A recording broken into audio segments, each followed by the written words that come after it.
Hello, my name's Patrick. Thank you. Um, I had my Grail cup filled with coffee, and I always appreciate light, really extreme light from all different religions and faiths. And one was I was listening to a evangelist.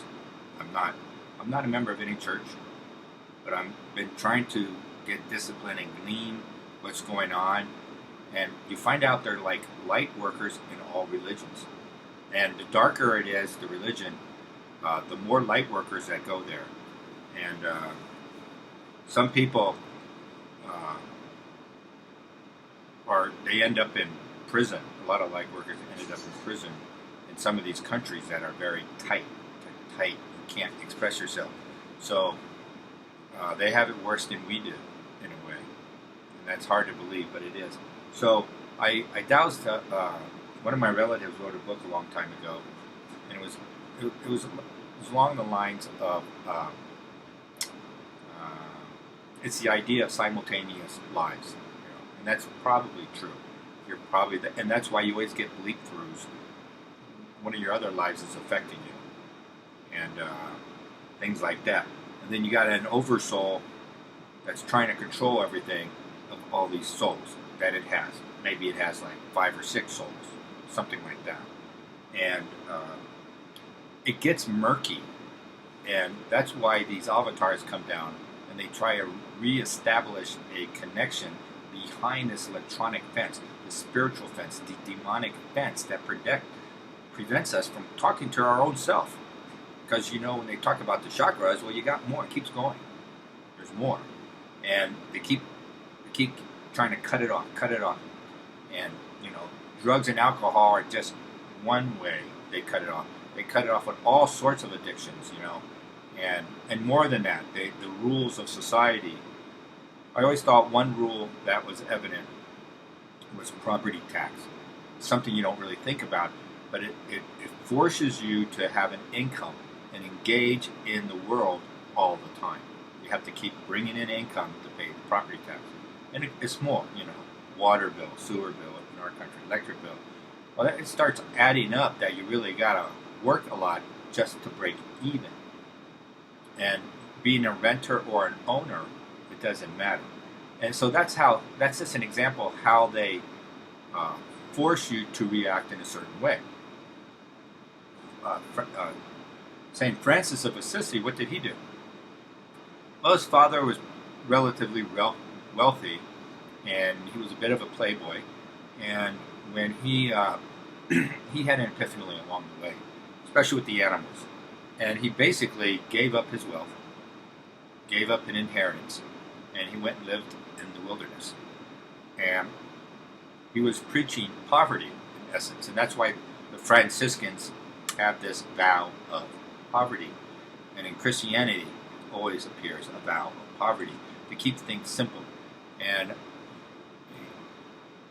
nowadays you would call them homeless, but it was a conscious choice, which is a big difference. It was a conscious choice, but I think a lot of the homeless do that. They make a conscious choice not to be strapped down by all these bills. All these things of modern. We even have, you're paying a fee every month for a radio in your car that's connected to a satellite. What do you need that for? That's ridiculous. So I don't have any of those things, but I do have access to them. So it goes in and out of my existence. I don't need them. And the internet is probably another thing we're tethered to. And I actually believe we would be better off without it. There, as a learning tool, it's like awesome. You could do the first 2 years of college just totally on the internet in probably a year. Just get all the information, crunch it down. I mean, when I'm looking at some of the degrees I got, I can teach some of that in about a quarter of the time. They draw it out, they fluff it up, and we don't have time for that. We need to be out in nature where the real learning is taking place. That's how I feel. You should be connected with God, spending your discipline to be connected with the universe. That's more important.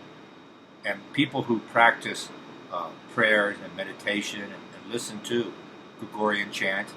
And most of the divinations are sort of like that. They're all a little bit different. I tell you, I listen to a lot of different kinds of music I've been measuring the last couple of days. And the Gregorian chants do the best as a group. They do the best. And they're the highest. And some of them are really high. And it's because they have a lot of high words. Like I went through before, when you go through the words, vocabulary, they all have a life force, as it were.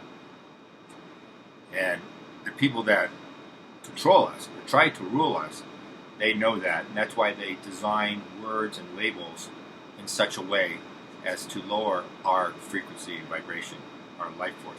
Everything is to tamper down the life force, so we get lost up and confused, and you can't see a way out of your situation. So you have to strip these things away slowly. And that's why I recommend some of the things I do. But even so, a lot of these Gregorian chants are written in around 12, 1300, 1400. They go way back, and some of them are really old, and they're better than like a lot of the, like Enya.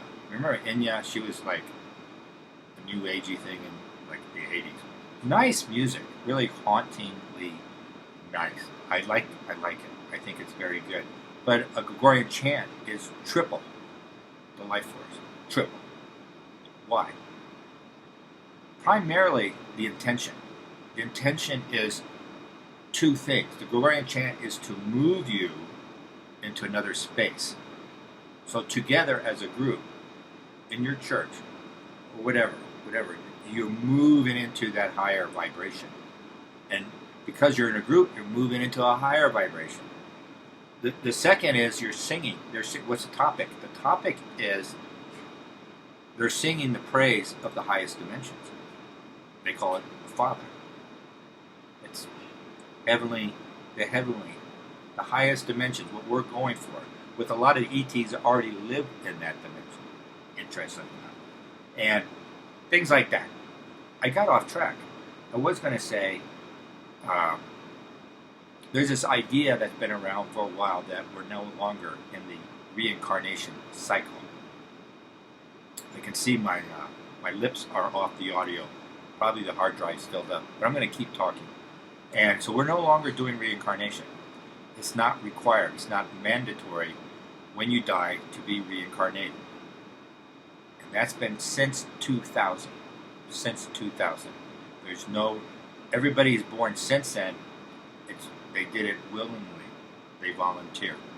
All right? And that's sort of interesting. And we're just, when I'm looking out at the 10-year plan, it's going to get, I don't know how it's going to go in a way. I know using words that I would use to describe the world in 10 years, I can't describe it. The people that have took over our culture wrecked it. I mean, we were never perfect. We were trying to evolve into a certain way, but some group came in and just wrecked everything. Corrupted everything. Everything got corrupted. And some of it is the young people don't believe in anything. And that's why I kind of harp on that, because it's critical that this race opens up a little. And I said they would. I said the COVID generation, those are the people who are taking classes in high school and college, and they're watching, they're taking their class on the internet. And so that's going to affect them. That's going to have a big impact compared to like the millennials. And the millennials need to, I got it. Thank you. An angel came and gave me a fresh beet juice. Every time I drink this, I get flush. And it reminds me, beets are, it's a big food in the Middle East, especially like Iran and Russia and those places. They barbecue them out on the road. and they sell it, right? But it's really, really good for you. It's a blood cleanser. So I'll drink this and I'll just get lightheaded. That's what happens. And then I feel I'm doing something. Anyway, I want to jump to something else real quick. I wanted to tell you about that reincarnation one. It's important. This life we're living right now is an important life. You're experiencing all this, and you're going to be practicing, in some ways, magic, but it's not. But it's like these are spiritual tools that have been given to you to use during these difficult times, and that's it. So I just wanted to say that. Second, there's two people I think you should go visit. I'll put their link down. One was a tarot reader, and her name is Intuitive Edge, and I'll put her site down, and she has a nice interpretation. She got a hit to read it, and she got results that were interesting. I don't want to give up the end of the novel, but it's about Biden. How about I say that? It's about Biden. And then there is a gentleman over, he's an evangelist. See how I get people from all different Hindus, Buddhists, I get people who are high and have accuracy. Anyways, Timothy is an evangelist. He was a truck driver. You saw it. He quit driving the truck a couple weeks ago, and he's doing evangelical type work. And he's old school, they call him. A little fire and brimstone, but he's a really high being. He's a nice guy. He went through the school of hard knocks, as it were, and he's humble. He has compassion. That's pretty much what it is. It kind of doesn't matter where it manifests. Anyway, he has his dreams. He's been reporting on them, and he had one a couple nights ago about Joe Biden. And both of these individuals are from different spheres of life, how they go about it, and they're very nice people, and they're very accurate. I would say they're both accurate. And anyway, they both had the same premonition. His was a dream, and hers is a premonition. And Brother Timothy will sing. He has talent. He'll sing. That's what he does. He does like a few minutes singing, then a few minutes preaching from the Bible, and then he gets to his dream, which is about 10 minutes into it. So, and I think you will find it interesting. And I think they're both. Let me just douse that, and then we'll just end with that. All right. Give me Brother Timothy his dream. How accurate is that dream on that topic?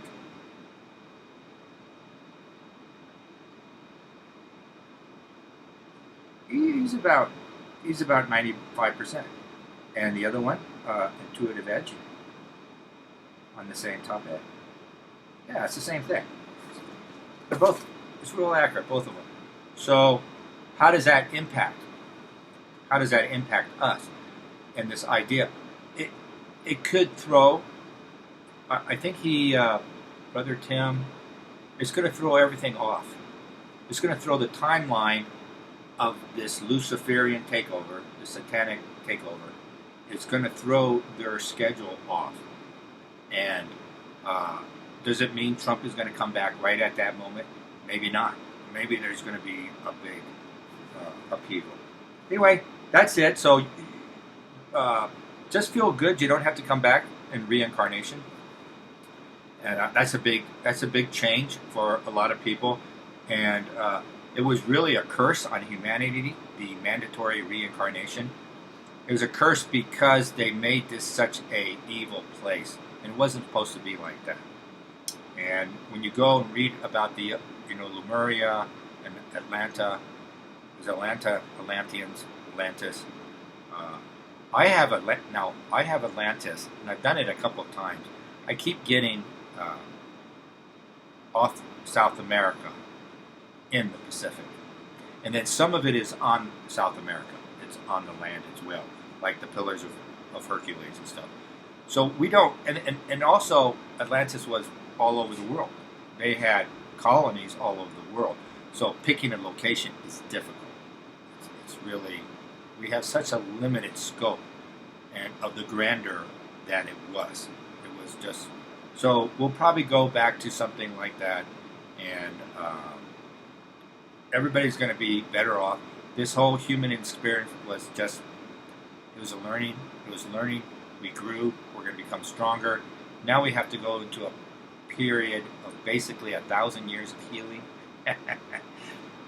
You start looking at things in a long range thing. And okay, that's all I wanted to say. Thank you very much. I hope you have a good Sunday.